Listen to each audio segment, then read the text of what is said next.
Buenos días a todos. Mi nombre es Alex David Zapuana. Estudio en la sede de la voluntad de Dios y esta es mi escuela.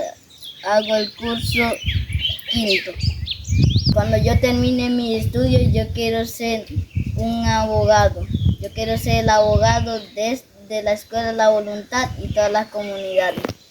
Como puede ver de mi escuela, aquí estudian 350 niños de preescolar hasta bachillerato. Cuando a veces llegan todos los niños, algunos se quedan sin pupitre y hay veces que se sientan dos en un solo pupitre. Aquí hay muchos pupitres dañados, como pueden ver a este. En mi escuela estudian niños de 8 comunidades. También vienen niños de Venezuela. Necesitamos agua. Una de las necesidades de la escuela y las comunidades es el agua. Cuando llueve, nosotros buscamos agua a la laguna, pero cuando buscamos esas aguas, a veces se secan rápido las lagunas y nos toca tomar agua sucia. Cuando no hay agua en nuestra escuela, nos desesperamos porque nuestra casa está más retirada de la escuela. Y los niños de preescolar y primero sufren mucho. También necesitamos un transporte escolar para los niños de bachillerato. Hay alrededor de 50 niños, de sexto a noveno.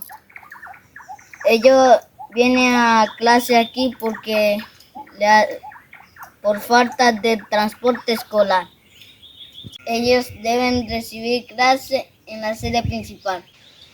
Aún así, todos queremos seguir estudiando. Gracias a la directora, ya están construyendo nuestro comedor y la cocina típica. Nuestros salones son típicos. Como pueden ver, las varillas ya se están dañando, se lo está comiendo el conejín. Y ya los techos ya se quieren caer. Este es el salón de preescolar, como pueden ver. Aquí no tenemos baño. Cuando queremos orinar, vamos hacia el monte. También nuestros maestros necesitan escritorio. Nosotros necesitamos bibliotecas, necesitamos computadores y también necesitamos electricidad. Lo tenemos para investigar nuestro trabajo, pero los profesores nos explican, pero igual de manera tenemos que investigar los trabajos.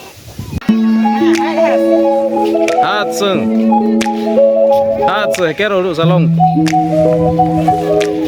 Ya.